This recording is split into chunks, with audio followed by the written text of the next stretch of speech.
আজ শুভ বিজয় দশমীতে আমরা রয়েছি নদিয়ার কৃষ্ণনগরের রাজবাড়ির মন্দির প্রাঙ্গণে। সেখানে কিন্তু চারিদিকে দেখা যাবে যে লোকে লোকান্তর, অর্থাৎ যেহেতু রাজবাড়ির একটি ঐতিহ্য রয়েছে, প্রায় কৃষ্ণচন্দ্র রায়ের আমল থেকে কিন্তু এই মহামায়া রূপে মা দশভূজার পূজা হয়ে আসছে, আরাধনা হয়ে আসছে। সেই কারণে কিন্তু এই দশভূজার মায়ের যে পূজার বিশেষ নিয়ম রয়েছে, অর্থাৎ 450 বছরের পুরনো রীতি মেনেই কিন্তু এখনো পুজো হয়।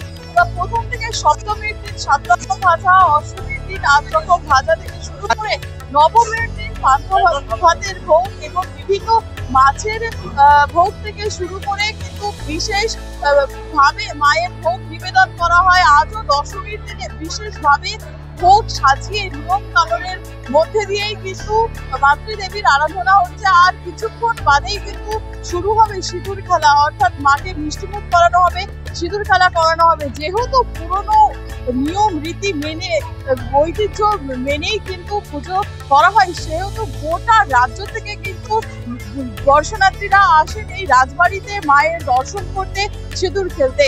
এটা বলার অপেক্ষা রাখে না যে মন সবাই ভারাক্রান্ত, কিন্তু আমাকে যেটা করবার করে যেতে হবে। আমি আগেও বলেছি, মাকে আমি আনি, মানে শিবনিবাস যাই, রাজরাজেশ্বরের পারমিশন নিয়ে ওনাকে 5 দিনের জন্য এখানে আনি।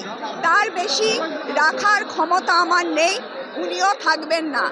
ফলে উনি যে এতদিন ধরে আসছেন সেটাই আমার সৌভাগ্য, এবং আমি সব সময় আশা করব যে সব সময় উনি আসবেন এবং সবাইকে কুশল মঙ্গল রাখবেন, সুস্থ রাখবেন, স্বাস্থ্য ভালো থাকবে এবং আনন্দে থাকবে এবং সবাই অশান্তি মুক্ত থাকবে, এবং বছর পর বছর যেন উনি আসেন।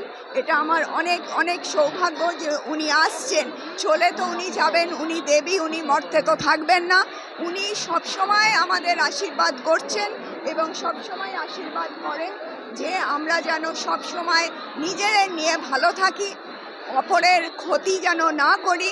ভালো না পড়ি ঠিক আছে, ভালো না হোক, কিন্তু ক্ষতি যেন না হয়। নদিয়া থেকে কুহেলি দেবনাথ, খবর বাংলা।